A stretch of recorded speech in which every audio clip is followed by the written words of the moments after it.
The safest place in this planet is to live under authority. To Pastor Wilbert and Pastora Hasmin, maraming salamat po sa opportunity na ipinagkaloob niyo po sa akin upang makapagbahagi ng salita ng Panginoon sa hapong ito. Sa nagpapastor po sa akin, kay Pastor Awi at Pastora Cha at sa kanyang buong pamilya, maraming salamat po sa patuloy na pagtuturo. Sa mga lingkod ng Panginoon, sa mga nakikinig at naaabot po ng live stream na ito, isang magandang hapon po ang aking pagbati. Nagkaroon po ng series of teaching si Pastor Wilbert on Prevailing and Governing Life, Defining Moment. Nagkaroon din po siya ng year-end message last year, kung matatandaan nyo po, na pinamagatang, What Makes Us Prevail and Govern? May tatlo pong naging puntusan si Pastor Wilbert na ibinahagi niya na kailangan nating ipagpasalamat sa Diyos. Una po, the mercies of God o yung kahabagan ng Diyos sa ating buhay. Pangalawa, the message of God. At ang pangatlo po, the messengers of God. Ito ang mga kasangkapan o instrumento na ginamit ng Panginoon upang tayo ay magtagumpay. Isang malaking katotohanan at isang bagay ang aking natutunan. We cannot prevail nor govern without living under authority. Uulitin ko po. We cannot prevail nor govern without living under authority. Alam nyo, there are two lenses of people in this world. Leader and follower. Kung kayo po ay nasa liderato, be accurate. Ano po? At kung kayo naman po ay follower, be the best version of a follower. Kasi pag napagkatiwalaan po kayo ng Panginoon, He will give you your own platform someday. Naalala ko din po yung tanong na, why are we still in the midst of pandemic? Because God is teaching the world about righteousness. Kapag hindi tayo naging righteous o hindi tayo namumuhay sa katuwiran ng Diyos, malabo po mga kapatid na tayo ay mag-prevail at mag-govern. Sabi nga po ni Dr. Jonathan David, if you find yourself a bad seed, do not duplicate. Kung hindi ka namumuhay sa katwiran ng Panginoon, mahihirapan ka mag-prevail at mag-govern. Why? Because righteousness is aligning ourselves to the right authority and also conforming ourselves to God's laws and principles.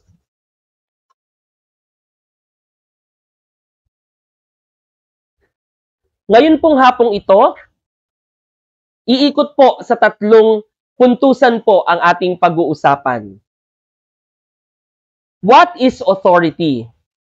Pangalawa, who are the authorities? At pangatlo po, manifestations of living under authority. Mga kapatid, the safest place in this planet is to live under authority. Ang pinakaligtas na lugar sa mundong ito ay ang mamuhay at manatili tayo sa ilalim ng paghahari ng Diyos.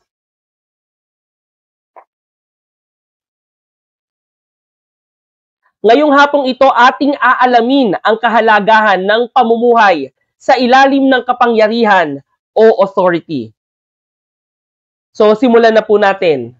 Una po, what is authority? Ano po? Authority is a noun.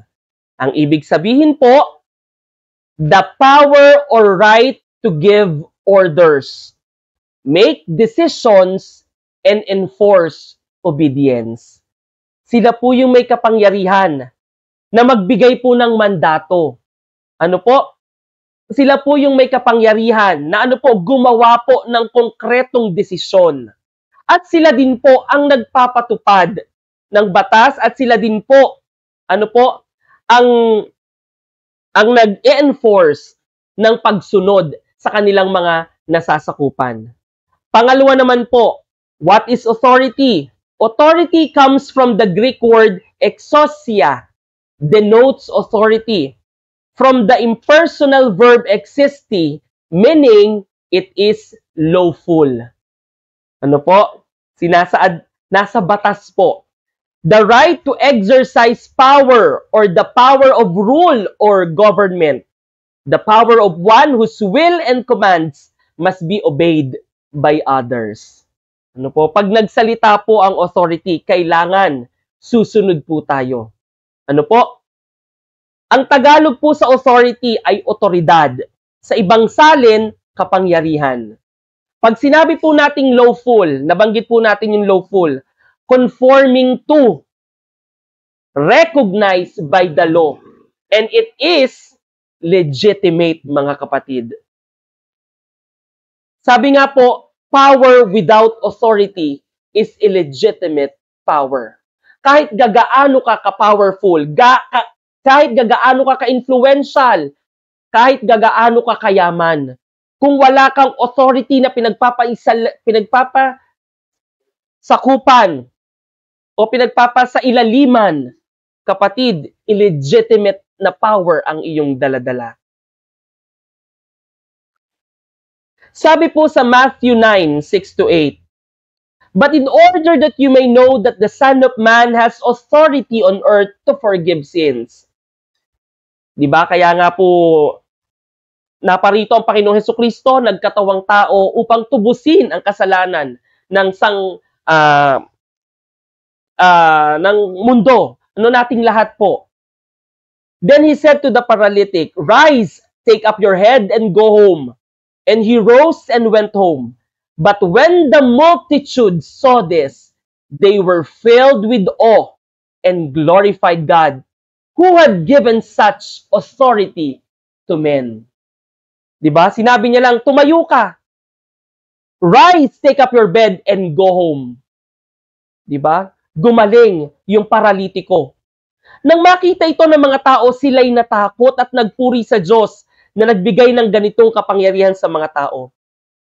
Sa Matthew 7, ano po, prior to this verse, chapter 7, verses 28-29, namangha kay Jesus ang mga tao nang kanilang marinig ang mga katuruang ito, sapagkat nagturo siya ng may kapangyarihan, hindi tulad ng mga tagapagturo ng kautusan. So, saan kaya nanggagaling yung kapangyarihan, yung authority ng Panginoong Hesukristo? At nagagawa niya ang mga bagay na ito. Ano po? Matthew 21-20, chapter 21, verse 23. "And when he had come into the temple, the chief priest and the elders of the people came to him as he was teaching and said, 'By what authority are you doing these things? And who gave you this authority?'" Jesus and his conflict with the spiritual leaders. Yun po yung pamagat po nito sa Biblia. Nung ang Panginoon po ay nagkaroon po ng conflict sa mga spiritual leaders. Ito yung pumasok ang Panginoon sa Jerusalem. Nang pumasok siya sa templo, ay ipinagtabuyan niyang palabas ang mga nagbibili at namimili roon. Ano po pong ginawa ng Panginoon? Ipinagtataob niya ang mga mesa sa galit. Bakit po siya nagalit? Lumapit sa kanya ang mga punong pari at ang mga pinuno ng bayan. Habang siya'y nagtuturo at ay nagtanong sila, "Anong otoridad mo at ginagawa mo ang mga bagay na ito? At sino ang nagbigay sa iyo ng otoridad na ito?" Sa ibang salin, ng otoridad, ito po ay kapangyarihan, karapatan, o kapamahalaan. So, nagkaroon po ng conflict ang Panginoong Hesukristo sa mga spiritual leaders. At tinatanong siya, kaninong authority ang gamit-gamit mo? Sabi po sa 2 Corinthians chapter 10, verses 8-9, "For even if I should boast somewhat further about our authority, si Pablo po yung nagsasalita dito, which the Lord gave for building you up and not for destroying you, I shall not be put to shame." Ipinagtanggol po ni Pablo ang kanyang paglilingkod. Ano po? Sabi po sa wikang Tagalog, "Ipagmalaki ko man ang kapangyarihang ibinigay sa amin ng Diyos sa ikatitibay nyo at hindi sa ikapapahamak, hindi ako mapapahiya. When you are living under authority, hindi ka mapapahiya, kapatid. 2 Corinthians chapter 11 verse 10, sabi doon, habang ang katotohanan ni Kristo ay nasa akin, hindi ako titigil. Sabi doon, hindi ako titigil sa pagmamalaking ito. Ano po? Kaya po natin nagagawa ang mga bagay-bagay. It's because may authority po tayong pinagpapasakupan. May nagpapahiram po sa atin ng authority. Ang authority po ay hindi sa atin. Ano po?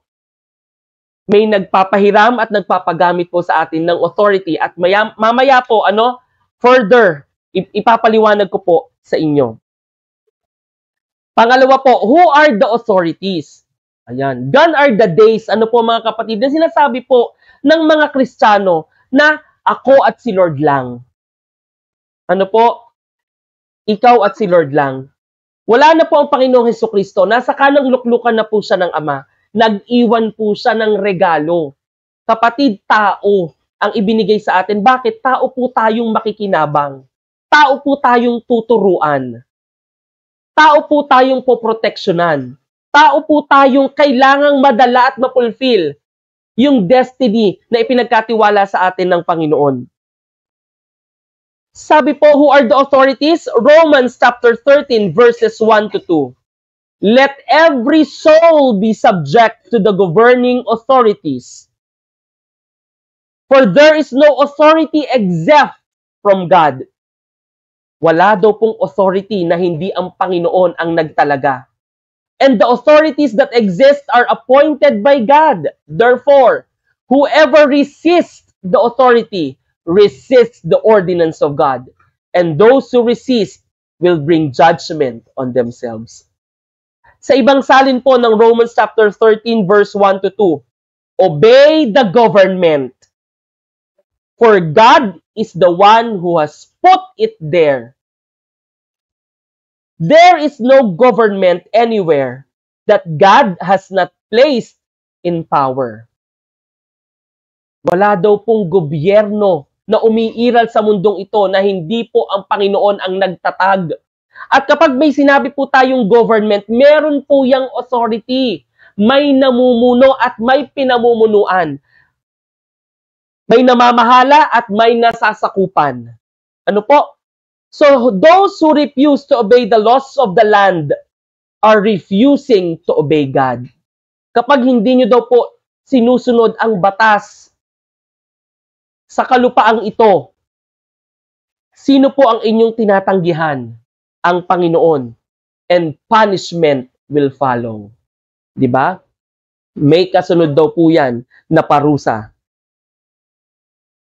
Sino-sino ba ang mga otoridad na kinakailangang pinagpapasakupan o pinagpapasailaliman natin? Sabi dyan, let every soul.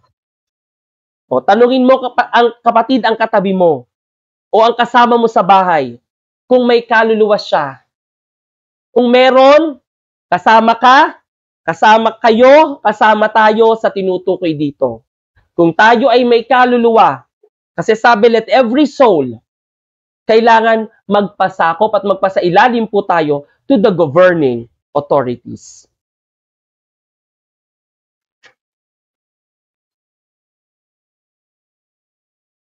There are 4 spheres of authority. Ano po? Sabi po dito, the authority of the ministry is submission. The authority of the ministry is submission.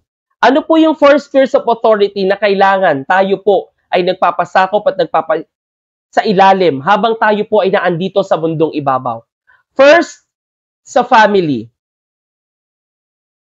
Nagkakaroon po ng misunderstanding o wrong notions ang karamihan sa atin. Hindi man Kristiyano at lalo tigit kung Kristiyano ka. Hindi nanay ang authority sa bahay. Hindi lang tatay ang authority sa bahay. Sila pong dalawa. Ang ating mga magulang o ang ating parents. Hindi ang anak ang authority. Hindi porket ang anak ang may sinabi sa buhay, ang anak ay may magandang trabaho, ang anak ay malaki ang sweldo, ay siya ang magpapasunod sa kanyang magulang. Di ba? Ganyan po ang kalimitang nangyayari po sa ating mga pamilya. Kaya kapag nahihirapan ng anak, kapatid, isip-isip, baka you are violating this principle. Ang authority po sa pamilya ay ang magulang, hindi kailanman ang anak. Ano po? Pwede po kung halimbawang hindi ka sumunod sa magulang mo kung wala siya sa matinong pag-iisip. Pero kung nasa matinong pag-iisip naman siya at wala naman siyang ipinagagawang masama o laban sa batas, kapatid, sumunod ka. Ano po? Pangalawa, workplace. Sino-sino po ang mga authority sa workplace? Yung mga boss, managers, supervisors, mga principals, district supervisor, and superintendent. Ano? Sila po ang ating authority sa trabaho. Hindi pwede na may iniuutos ang principal mo o may pinagagawa sa iyo ang principal mo ay ayaw mong gawin. At dahil sa tingin mo ay mas tama yung naiisip mo, tatanungin kita, kapatid, bakit hindi kaya ikaw ang principal? At bakit hindi kaya ikaw ang manager kung mas magaling ka o di hamak na mas matalino ka sa nakakataas sa iyo? 'Di ba? Pangatlo, civil or government. Ito po yung mga iniluklok po natin nung eleksyon. The politicians. Ano po?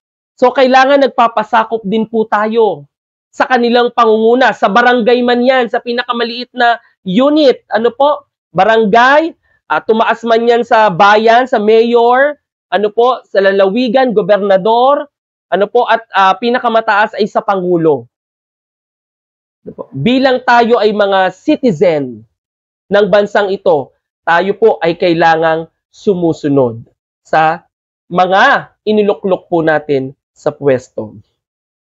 At pang-apat po, ano po yung pang-apat na sphere of authority? Sa church po. Sino po ang authority sa church? Hindi po elders. Hindi po ang treasurer ang masusunod. Hindi po ang miyembro ang masusunod. Hindi po yung pinakamayamang miyembro ang masusunod. Ano po? Hindi po yung may-ari ng lupa na kinatitirikan ng church ang masusunod at magpapalaya sa pastor. Ano po? Ang pastor po ang authority, regalo ng Panginoon sa church. Mamaya tatalakayin pa po natin yan. Ito po yung 4 spheres of authority na, kapatid, let us evaluate ourselves. Baka mamaya we are not aware. We are violating these authorities. Ayan, sabi po ng salita ng Panginoon sa Romans kanina, when we resist the authorities whom appointed by God, we do not resist God. Hindi po yung tao ang nire-resist natin, but we resist God Himself who appointed ng mga authorities natin. And we bring judgment to ourselves. Baka kaya ka nahihirapan. 'Di ba? Nakakailang palit ka na ba ng trabaho? Nakakailang lipat ka na ba ng trabaho? 'Di ba? Kasi lagi mong iniisip, mas magaling ka pa dun sa boss mo. Hello? Hindi kailanman nagkakamali ang Panginoon. O hindi man kailanman nagkamali ang Panginoon. The authority of the ministry is submission. Alam nyo, even ang Panginoong Hesukristo po, nung siya ay nagkatawang tao, namuhay katulad ng tao dito sa lupa, dumaan po siya sa pagpapasakop sa 4 na authorities na ito. Bago pumasok ang Panginoong Hesukristo sa ministry, kasi tayo, naging biktima rin kami nito eh. Kasi nga, pagka more on doing, very religious, para meron kang mukha ng pagiging righteous at matuwid, para masabing ikaw ay banal, gawa ka ng gawa, walang katapusang gawa. Kaya pag puro paggawa ka, pagod ang iyong katawan, pata ang iyong katawan, walang fulfillment, walang enjoyment. Pero kapag being ang nauna, di ba sa gobyerno ng Panginoon, being ang inuuna, total transformation. Kasi hindi ka pwedeng mag-ministry, hindi ka pwedeng madala sa marketplace mo. Hindi ka makaka-create ng influence and impact kung sa sarili mo palang bulok na ang pag-uugali mo. Kung sa church pa lang, hindi ka na natuturuan, hindi ka na sumusunod, hindi ka na nagpapasakop sa iyong pastor. Di ba? Bago pumasok ang Panginoong Hesukristo sa ministry, bukod sa kultura ng mga Hudyo na hindi maaaring maging rabbi o tagapagturo, okay, ang isang tao without reaching 30 years old, imagine. Bahagi po ng kultura ng mga Hudyo yun. Kapag wala kang 30 years old, hindi ka pwedeng pakinggan. You can never be considered rabbi o guro. Pero ang kabuuan talaga nun, mga kapatid, hinasa muna ang Panginoong Hesukristo. Ano po? Hinasa ang Panginoong Hesukristo na mag-submit sa kalooban ng kanyang tatay, biological father, biological parents, governing authorities sa Panginoon, spiritual leaders for 30 years. At nung siya'y handang-handa na, tsaka siya sumabak sa pagmiministeryo. Ang nakakalungkot po kasing realidad, nakapakinig ka lang, naturuan ka lang, gigil ka na, ginadji ka na i-share. Yung mga napakinggan mo kahit hindi mo pa napapatunayan sa sarili mo o hindi mo pa totally nauunawaan. Di ba? Kaya maraming nagkakamali. Ano po? Malamang, Ngayon, ito po yung tanong. Bakit may mga Kristiyanong pumapasok sa ministry, ng walang authority? Bakit po may mga walang authority na Kristiyano na pumapasok o sumasabak sa ministry? Ano pong nangyayari sa kanila? Malamang po may sablay sa will ni Lord sa pamamagitan ng pagpapasakop sa kanyang spiritual leader. Yung iba kasi nakapakinig lang, pakiramdam nila mas magaling na sila sa pastor nila. Holier than thou. Mas magaling na sila. Pinag-aral lang sa Bible school. Pagbalik, minamali na ang pastor niya. Hindi sold out sa kanyang pastor. Masawayin sa magulang. Ano pa? Number 1 problema sa kanilang barangay na kinabibilangan. O kaya naman, number 1 kang pasaway at reklamador sa trabaho mo. Sasabihin ko po mga kapatid sa inyo ang katagang ito. Shame on you, mga kapatid. Dapat po, ang lagi nating sinasabi, my food is to do the will of my Father who sent me. Next. Who are the authorities? Romans 13:2. Therefore, whoever resists the authority, resists the ordinance of God. And those who resist will bring judgment on themselves. Ano ang pwede nating maranasan kung nag-violate tayo ng authority o ng protocols? Mga kapatid, God is a God of protocols. Sa Panginoon po, ang Lord po ang author ng chain of commands. Kapag po bina-violate natin yung authorities, yung protocols, yung chain of commands, kapatid, self-inflicted judgment. Kasi sabi dito those who resist will bring judgment on themselves. Self-inflicted judgment o suffering. Ibig sabihin, tayo ang naglagay ng hatol sa ating mga sarili. Sa anong mga paraan? Kaya tayo nahihirapan. Kaya tayo napapahamak. Kaya tayo nagkakaproblema. Kaya wala kang tagalang trabaho. Kaya tayo nagkakasakit, kapatid. Try to evaluate yourselves. Yung iba nga, sabi ng Biblia, nangamatay na. Bakit? Because we keep on rebelling against authority whom God appointed, whom God established. Lalo't higit sa God's man, mga kapatid. Bakit lalo't higit sa God's man? Paano kung sa pastor ka, pasaway, at hindi ka sumusunod, hindi ka nagpapasakop? Sabi po sa Psalms 105 verse 15, "Do not touch my anointed ones and do not harm my prophets." When we do, we are putting ourselves on a disadvantaged position, mga kapatid. When you try to touch the anointed one, the God's man, the representative of God here on earth, kapatid, you are putting yourself on a very disadvantaged position. At hindi po yun makakabuti para sa atin. Why? Because they are God's representatives here on earth. Uulitin ko, mga kapatid.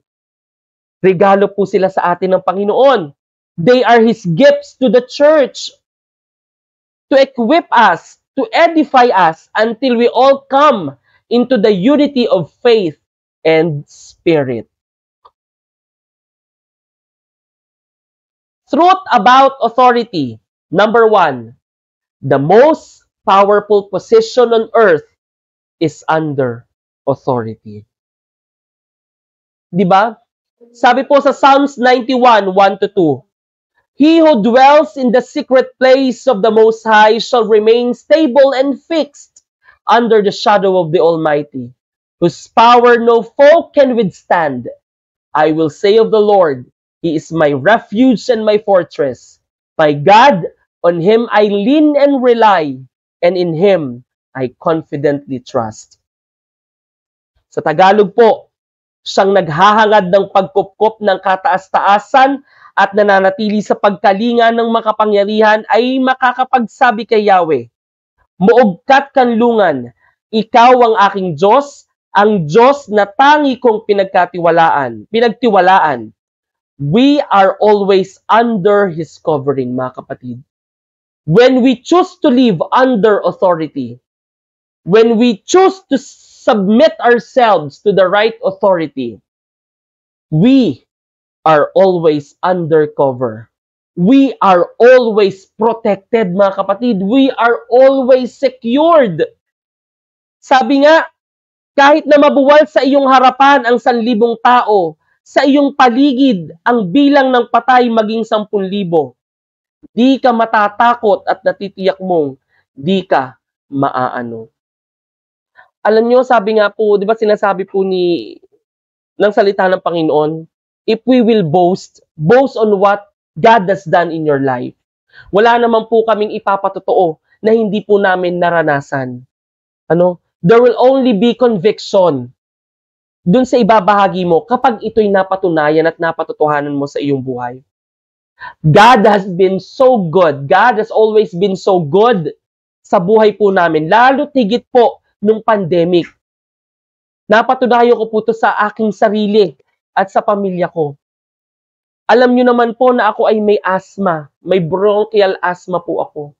Napakabuti po ng Panginoon kasi kung tinamaan po kami ng COVID, baka wala po ako sa harapan nyo ngayong hapong ito. Napakabuti po ng Panginoon. At alam nyo, nakita po namin ang provision ng Panginoon. Yung protection niya sa amin. Nakikita mo yung distinction. Yung sinasabi po ni Pastor Wilbert that there must be distinction between the people of the Lord and the people of this world. Hindi ka natutuwa na yung iba ay walang kinakain. Hindi ka natutuwa na yung iba ay nagkakandahihirap pagpila sa mga ayuda. Hindi tayo natutuwa sa bagay na yun, pero grabe yung appreciation mo na, Lord, hindi namin kailangan pumila dyan. Hindi namin kailangan, di ba, magmakaawa sa barangay na isama kami sa ayuda. Because yung provision ng Panginoon, ibinibigay niya sa kanyang kinalulugdan. At alam niyo po ang isang malaking bagay, sabi nga dyan, the most powerful. Balik ko lang po the most powerful position on earth is under authority. Alam niyo, bilang sa katulad ko po na isang guro, syempre meron pong authority ako sa trabaho, sa paaralan, ay principal. Kapag po ikaw ay sumusunod sa iyong pagtatrabaho, sa lahat ng iyong ginagawa, ipinagbibigay alam mo sa iyong principal o sa nakakataas sa iyo, sa lahat ng mga desisyong gagawin mo, ikinukonsent mo sa kanya. Ano? Mga kapatid, alam nyo ba, less burden. Hindi magiging mahirap para sa'yo. Magiging madali ang buhay para sa'yo. Hindi madaling yung mamamatay. Ibig sabihin yung madali, hindi ka mahihirapan, hindi stressful. Kasi bakit? Kapag ka ikaw ay under authority, halimbawa ako, teacher ako. Ako ay under authority ng principal. Kung magkamali ang principal ng desisyon, siya ang accountable dun sa higher authorities. Hindi po ako. Ganon din po sa church, mga kapatid. Tayo pong mga follower, tayo pong mga leaders, accountable po tayo sa representative ng Panginoon sa church, which is the pastor. Pero ang pastor po, pag nagkamali, kapatid, hindi po siya accountable sa ating nasasakupan. Kaya wag niyong i-condemn o wag niyong palayasin ang mga pastor ninyo. Hindi tayo ang magtutuwid sa kanila. Accountable ang pastor saan? Sa Panginoon. Kasi ang Panginoon ang tumawag sa kanila. Ang Panginoon ang pumili sa kanila. Hindi dapat tayo ang nagpaparusa. Kaya tayo napaparusahan. Di ba? Truth about authority. Pangalawa, submission to authority is the safest place for all created things. Pag sinabi po nating submission, ibig sabihin self-abandonment. Uulitin ko. Pag nag-submit ka, ibig sabihin self-abandonment. Ibig sabihin, kapatid, lilimutin mo ang iyong sarili. Inuulit ko, lilimutin mo ang iyong sarili. Somehow, it is somewhat similar to dying of self. Kapag nag-submit ka, wala ka na doon, wala na ang sarili mo doon.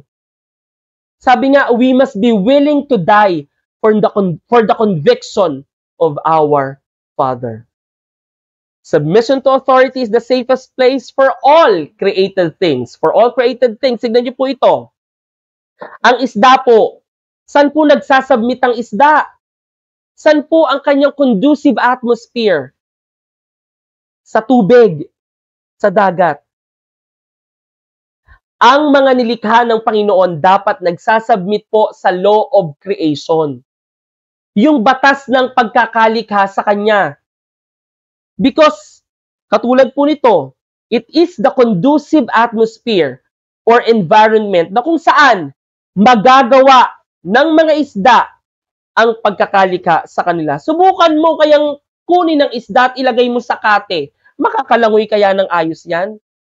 Pipiglas at pipiglas lang yan.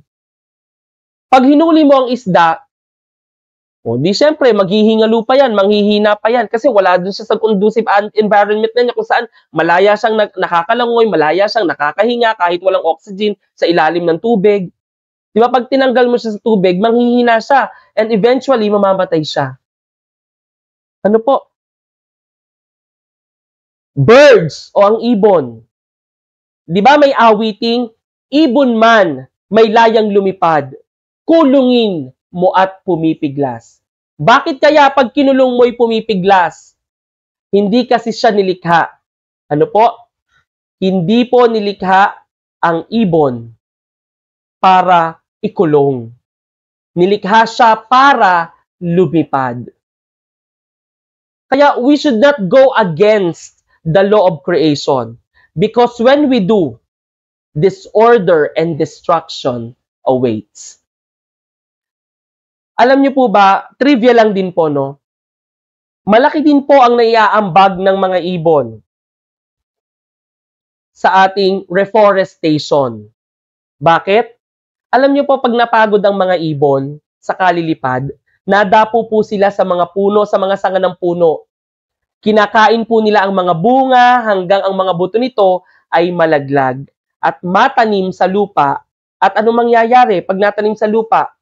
Tumutubo po ito muli. Ano po? At yun po ang ating kasunod. Diba? Kung ang ibon sa himpapawid, ito po, ang buto saan? Sa lupa. Kaya nga pagka ikay naghagis nga lang ng kahit anong buto, balikan mo ng ilang araw, may tubo. Ano po? Ang mga buto para po sa lupa. Kaya tignan nyo pa rin po yung mga inilalagay natin sa mga paso at inilagay natin sa loob ng bahay. Kahit na andun siya sa lupa, kaya lang 'di ba hindi naman siya pangloob o hindi kumpleto yung nutrients, namamatay ang halaman pag nasa loob ng bahay. Pero pag naandun lang siya sa lupa sa labas, 'di ba? Umulan, umaraw, 'di ba? Tumutubo po ito. Okay? Ang buto po ay sa lupa. Paano naman po tayong mga tao, human, 'di ba? Submission to the authority, ano po, is the safest place of all created things. Tayo pong mga human, the conducive atmosphere of man is in the presence of God. Because only in the presence of God, there is life. Di ba? Sabi nga ng talata, apart from God, we can do nothing. Kung wala tayo sa Panginoon, ang buhay na ito, walang kabuhay-buhay. Ano po? Magagawa lang natin ang pagkakalikha sa atin accurately when we are being guided by the manual. Ano po yung manual ng buhay ng mga tao? The words of God, ang Biblia. Ito yung manual ng lumikha sa atin. Kaya pag kami nasisira sa ating bahagi o aspeto ng ating pamumuhay, balik tayo sa manual ng buhay, ang Biblia, ang salita ng Panginoon. At naandun ang remedy, naandun ang gamot. Di ba? Para maibsan, para masolusyonan yung ating mga problema. Ano po? Truth about authority. Kanina, submission to authority is the safest place for all created things. Pangatlo po, honoring the authority is the key to have freedom from worrying. Pag ino-honor mo yung authority, ito yung susi para maging malaya ka sa lahat ng uri ng alalahanin, kapatid. Kapag ikaw ay sumusunod sa authority, kapag ikaw ay nagpapasakop sa authority, naiaalis ka sa matinding pag-aalala or stress. Di ba? Ako nga po, sabi ko nga sa trabaho ko po, I was the guidance coordinator back then. Ako po yung pinakabata, sa tingin ko ha, na naging guidance coordinator. Kasi tayo po, nagkaroon po tayo ng kaisipan na kapag ka medyo seasoned, pag medyo matured, pag medyo matagal na sa serbisyo, sila po yung mga ginagawa nating guidance counselor and guidance coordinator. At madalas sila yung ginagawang panakot sa mga mag-aaral o mga estudyante. Pero alam niyo po, sobra po akong natutuwa sa Lord kasi at my very young age, I was considered and I was designated as school guidance coordinator. At alam niyo po, hindi po ganun kadali yung pagkatiwalaan ka nung posisyon na iyon. Kasi napakarami pong problema ang kinakaharap ng paaralan. Hindi lang po bata, hindi lang po sa mga empleyado, hindi lang, di ba? Hindi lang po sa magulang. Lahat po yan, kapag dumulog po sa inyong tanggapan, dapat lagi kang merong nakalaang konkretong solusyon. Dapat lagi kang may sagot, dapat lagi kang may gagawin. Hindi mo pwedeng ipagsawalang bahala. Ay napakabilis po ng trabaho. Lalo tigit po ako na nasa child protection policy na talagang napaka-delicate po ng bagay na ito. Pag-receive pa lang ng reklamo, ng kaso, parang mai-stress ka na, tiisipin mo ano ba yung dapat mong gawin. But because, di ba, meron akong authority. But because I am attending trainings and seminars, nag-a-update ako, nag-a-upgrade ako. Di ba? Alam ko yung protocols, alam ko yung dapat gawin. Kapag nagawa ko na yung bahagi ko, and then iniiwan ko na sa principal ko yung pagdedesisyon. Kung anong sabihin ng principal ko, yun po ang gagawin ko. Kasi magkamali man po, di ba, sa desisyon, hindi po ako ang mananagot. Yung authority. Kasi siya po yung accountable, yung principal. Alam nyo, isa pong bagay na sobra po ako natutuwa at nabe-bless. Kasi pag may mga bagay po ako, nahirap po akong desisyonan kasi hindi naman po ako all-knowing. Tao din po ako. May limitasyon. Di ba? Pag po may mga problema po sa opisina o sa trabaho at hindi ko po alam ang gagawin, alam niyo po, kumukonsulta po ako kay Pastor Awi. At doon po ako naa-amaze sa wisdom na ibinibigay ng Panginoon at sa grace na naisusupply niya po sa akin dahil siya po ang nagpapastor sa akin. Ano po, kapag sinunod ko po, si Pastor Awi po ay hindi teacher. Di ba, wala po siyang background sa education. Pero kapag sinunod ko po yung sinabi niya at ini-apply ko po sa trabaho, particularly sa pagdedesisyon po, sa mga bagay na critical ang pagdedesisyon at mga talagang delicate po, maseselan na pagdedesisyon sa paaralan. Pag ginawa ko po yung sinabi niya, grabe po, talagang binaback-upan po ni Lord at talagang binaback-upan. Ano po? Pinatutunayan ng Panginoon yung kapangyarihan, di ba? Nung ikaw ay nagpapasakop sa authority. Kasi siya naman po ang may akda nun eh. At hindi po pwedeng i-break o i-violate ng Panginoon ang prinsipyong siya ang may akda. Ang tao pa, nababiolate at nabe-break. Ano po? So, kapag po ikaw, ino-honor mo yung authority, di ba? Lagi ka pong malaya sa anumang uri ng alalahanin. Ngayon, bakit ba hindi ka mapakali? Bakit laging confused? Bakit? Ba't hindi mo alam ang gagawin mo? Kapag may mga nag-a-arise na mga problema, mga issues and concerns, bakit laging ngarag ka? Bakit tuliro ka? Di ba? Isa lang, because may nagagawa kang pagsablay o violation sa authority o sa batas na ipinatutupad ng otoridad. Di ba? Kung wala ka namang ginagawang paglabag, bakit ka matataranta? Bakit ka matatakot? Bakit ka mababalisa? Ba't hindi ka mapapakali kung wala kang ginagawa? Tingnan niyo po pagka ang mga violators of law, takot na takot, balisang-balisa, mga hindi makatulog, hindi matahimik, walang kapayapaan. Bakit? Puro sila pag-iisip, puro sila pag-aalala. Ano kaya? Kahit yung bukas inaalala nila, kahit sinasabi ng Panginoon, you have enough problems for today. Hayaan mo yung bukas mo problema sa bukas. Ay tayo, mga sakit nating Kristiyano, wala pa. Ina-anticipate na natin. Best in anticipation tayo. Di ba? Hindi mo pa nasusubukan. Hindi mo pa nagagawa. Magaling ka pa kay Aristotle o kung kanino man. Alam mo na ang agad ang mangyayari. Di ba? Very futuristic. Ano? Hindi masamang maging futuristic. Kung ikaw naman ay talagang ina-align mo yung sarili mo sa tamang authority. 'Di ba? Dapat goal-driven ka. Ganun dapat. Pero pag mga negatibo, ay diyan ka magaling maging futuristic eh. Kasi ayaw mo nung pinagagawa sa'yo. Kasi tinatamad ka. Kaya pag sumagot ka, yung futuristic na sagot mo, yung ayaw mo. Ano, yun yung inaantay mo lagi na sagot. Ano po? How honor can be displayed. 'Di ba?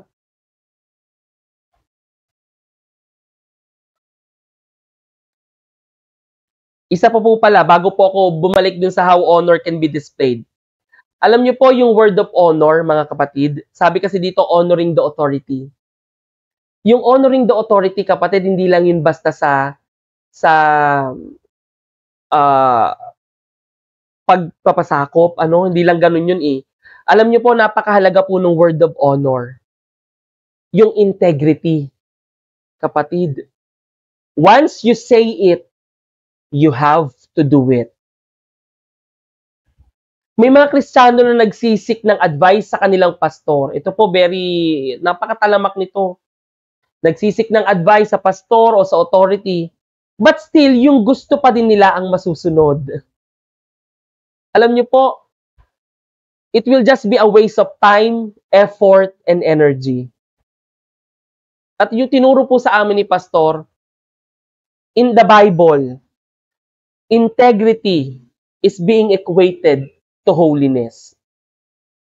Kapag salita ng Panginoon ang ating pinag-uusapan, kapag ikaw ay may isang salita at sinisikap mo na gawin yung sinabi mo, you are being equated as holy, kapatid. How honor can be displayed? Ito po, actions, words, through our actions sa ating mga ginagawa, through our words, sa ating mga pananalita. No? Kahit gagaano mang kabulaklak ang iyong mga sinasabi, kung wala ka namang pinagpapasakupang authority, lalo tigit wala kang pastor na pinagsasabitan, kapatid, hindi nalulugod sa iyo ang Panginoon at hindi kanya kilala. Ano po? Through our thoughts, sa paraan ng ating pag-iisip. Kaya alam niyo po yung sinasabi ni Pastor na iniquity, yung maging critical ang kaisipan mo sa nagpapastor sa'yo, sa nagtuturo sa'yo, sa humuhubog sa'yo. Kapatid, napakalaking paglapastangan nun. Napakalaking kasalanan nun. Sabi, do not touch the anointed ones. When you do, you are bringing destruction, chaos sa iyong sarili. Pangatlo, how honor can be displayed in your heart. Diba? In the abundance of the heart, the mouth speaks. Totoo na talaga na we can express honoring through this, sa mga bagay nito, through our actions, through our words, through our thoughts, through our heart. But these are not enough, mga kapatid. Why? Pwedeng pa na yes po, noted po, copy po pastor, copy po pastora, copy po kuya, may pagkakataon, sin mode pa nga. Pero madalas, hindi naman natin talaga nauunawaan. Kaya nga hindi natin nagagawa. Kumbaga, ang atin, makareply na lang. For compliance na lang. Diba? Kaya nga, using po and opo or any form of kind words are just external manifestations. Diba?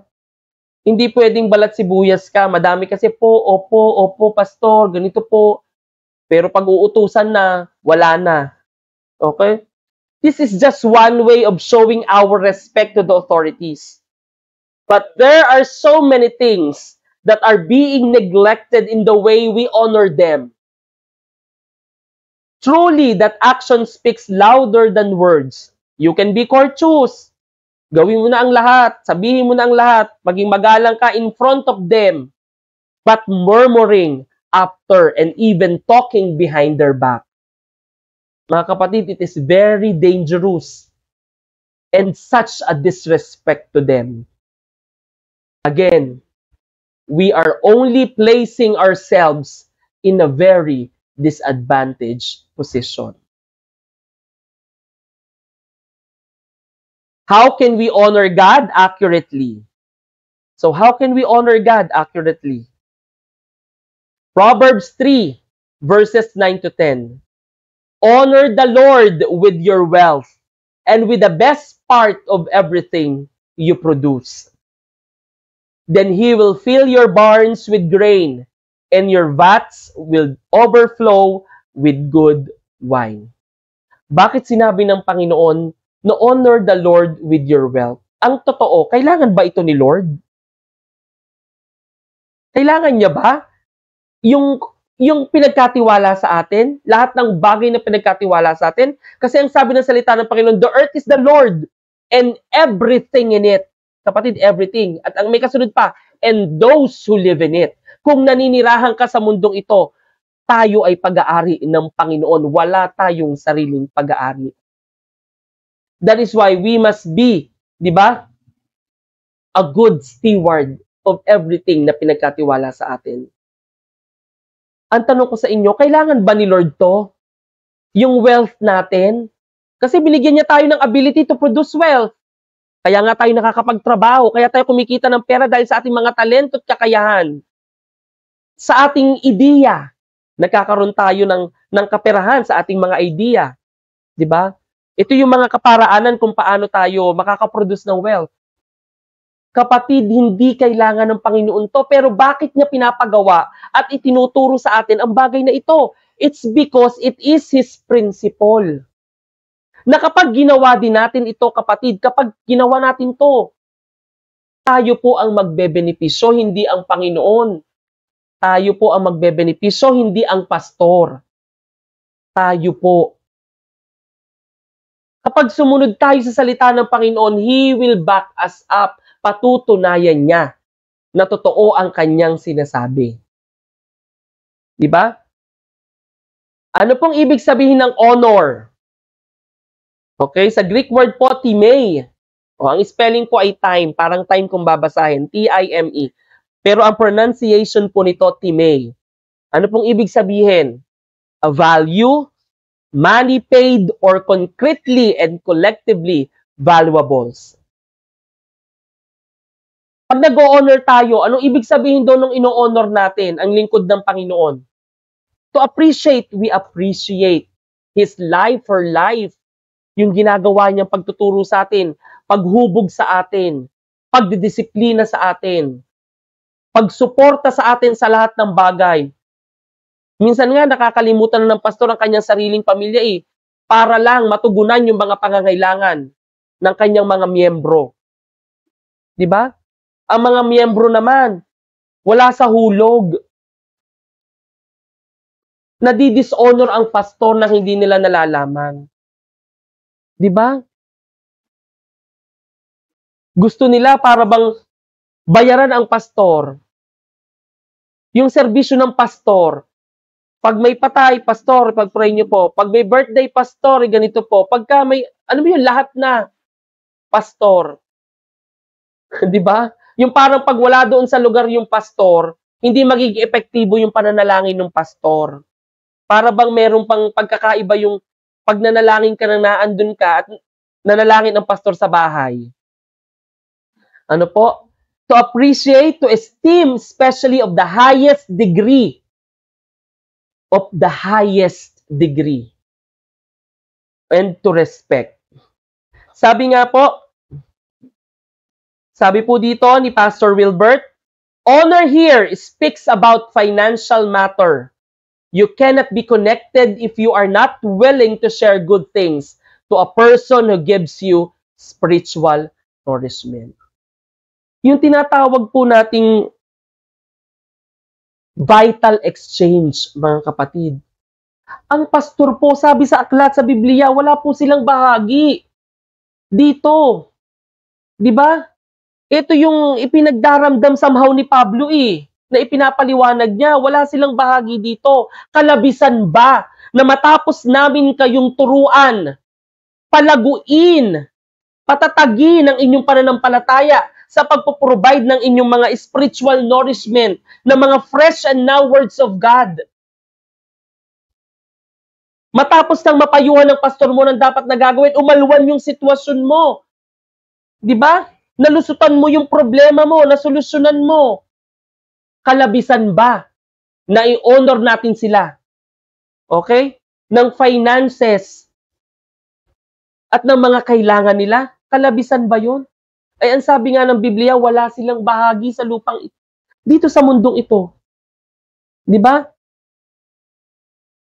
Totoo na natutuwa ang pastor kapag tayo na pagpapala, pag nakikita niya na nababago ang ating buhay ayon sa kalooban ng Panginoon, pag nakikita niya na yung kaisipan ng Panginoon, yung kaisipan niya sa patuloy na pagtuturo ng prinsipyo at batas ng Panginoon ay naisasalin at nagmamanifesto sa iyo. Di ba? Totoo natutuwa sila, pero syempre tao din sila. Di ba sabi nga ng salita ng Panginoon, money answers everything, sabi ni Solomon. Sa mundong ito, money answers everything. Ay ang mga pastor natin nagmi-mission. Humahayo, nagmi-ministry. Pwede bang pag nagpagasolina ang pastor mo, ang ibabayad dun sa gasolinahan ay ipagpe-pray ko na lang ho kayo? O makikita mo, yung pastor mo na walang naipambayad ng gasolina, makukulong. Mapapatawag pa sa barangay, isang napakalaking kahihiyan. Diba? Tapos, sasabihin, di ba pastor mo yon? Nasaan naman ang kredibilidad? Nasaan naman ang reputasyon ng Panginoon doon? 'Di ba? Para maging mabilis sa atin ang pag-honor, we must always remember that we are only stewards. We are only stewards of everything that God had placed under our care. Mga kapatid. Sabi po sa 1 Timothy 6:17, chapter 6 verses 17 to 19. Teach those who are rich in this world not to be proud and not to trust in their money. Sa ibang salin po nung teach, command. Sa ibang salin, instruct. O palta natin yung teach ng command. Command those who are rich in this world not to be proud, wag daw maging mayabang, and not to trust in their money. 'Di ba? Yung iba, money na, yung pera na nila ang ginos. 'Di ba? Hindi masama ang pera. It is the love for money that is the root cause of all evil. Kapag yung pera na ang naging Diyos ang sinamba mo, which is so unreliable, sabi dito, their trust should be in God, who richly gives us all we need for our enjoyment. Imagine, hindi madamot ang Panginoon. Bakit daw niya tayo binibigyan? Ano? Their trust should be in God who richly give us all we need for our enjoyment. Ibinibigay ng Panginoon sa atin para ma-enjoy natin ang buhay na ito. Ang buhay na ito maging buhay na ganap at kasiya-siya. Gone are the days, kapatid, na yung paniniwala ng mga lumang Kristiyano na okay lang maghirap sa mundong ito. Ay mayaman naman ako doon at ginto-ginto daw ang kwarto ko sa kalangitan, sa kaharian ng Panginoon. Diyos ko, sabi nga ng pinaka-powerful prayer, your kingdom come, your will be done on earth as it is in heaven. Dito pa lang, kapatid. Dito pa lang sa mundong ito, mararanasan natin yung buhay na ganap at kasiyasiya. Kapag sinunod mo ang batas at prinsipyo ng Panginoon, kapatid, patutunayan ng Panginoon yun. Dito pa lang, langit na. 'Di ba? O subukan mong sarilinin mo ang lahat ng pera at yaman na meron ka. Dito pa lang sa lupa, impyerno na. 'Di ba? Tignan nyo, kahit yung mayayamang tao, kahit gaano sila kayaman, hindi naman, 'di ba? Yun pang mayayaman ang walang masyadong kapayapaan walang security. Bakit? Tingnan nyo po yung mga mayayaman, laging may mga bodyguard. Akala mo lagi hold upin. 'Di ba? Yung mga politiko, mga mayayamang businessman, lagi yang may bodyguard. Hindi pwedeng matutulog ng walang bantay. Ay, napakasarap. Sa Panginoon tayo umaasa. O Lord, bahala ka sa akin. Ginawa ko ang kalooban mo. Matutulog ako mahimbing. May paghagok pa. 'Di ba? O, ay pag tayo ang nagmamanage, kamusta naman? O, 'di ba? Sabi diyan, tell them to use their money to do good. O, to do good. Sabihin niyo na naman, ano bang perception o kahulugan ng good? Okay? What is good in us may not be good in God's perception. What good is for God ay pwedeng hindi po maging mabuti sa tao. Kaya nga ang tao nagbabiolate kasi ayaw niyang sumunod. Okay? They should be rich in good works and generous to those in need. Always being ready to share with others. By doing this, they will be storing up their treasure as a good foundation for the future so that they may experience true life. Diba? Yung principle po of harvesting, what you sow is what you will reap. Diba? Kapag nagtanim ka, diba? Pag nagtanim ka, aani ka. Pero pag hangin ang iyong itinanim, bagyo ang iyong aanihin. 'Di ba? Kapag nagtanim ka ng kakaunti, kaunti ang aanihin. Sabi nyo, okay lang magtanim ng kaunti, at least may ani pa din. Aba, kamusta naman? 'Di ba? Sabi ko naman sa inyo, sabi nga ni Pastor Wilbert, ang mga tao, wala yang kasapatan. Lahat-lahat tayo may kanya-kanya tayong greediness. 'Di ba? May sabi nga ni Pastor Wilbert, iba-ibang level lang. 'Di ba? Ang pagiging sakim ng tao. Kaya nga tayo walang self-satisfaction eh. We keep on aiming for more. 'Di ba? Kapag nagtanim ka ng madami, madami ang aanihin. Your barns will always be filled, sabi ng salita ng Panginoon. At kahit kailanman, hindi ka magkukulang. Ano po? At ang sabi din po sa Deuteronomy 8, verses 17 to 18, you may say to yourself, my power and the strength of my hands have produced this wealth for me. Pwede mong sabihin, kaya naman ako nakakapagbigay dahil sa sarili kong lakas, sa sarili kong talino, galing, sa sarili kong pagpapagod, ako ang nag-overtime diyan. O, di ba? But remember the Lord your God, for it is He who gives you the ability to produce wealth, and so confirms His covenant, which He swore to your forefathers as it is today. Diba? When we observe this principle, worrying has no place in us. Sa realidad, baka sabihin nyo naman, ipokrito ako, no? Oo, may mga pagkakataon sumasagi sa isip ko ang pag-aalala, pero when you are being reminded, rebuked, and corrected by the words of God, by your pastor, I choose not to settle nor dwell on that. Sabi nga, life is not a series of chances, it's a series of choices. Lagi kasing tayo ang pipili. Ngayon, kapag may salita ka ng Panginoon na pinanghahawakan, mabilis din mapapawi ang pag-aalala. Kaya sinabi ng Panginoon sa kanyang salita,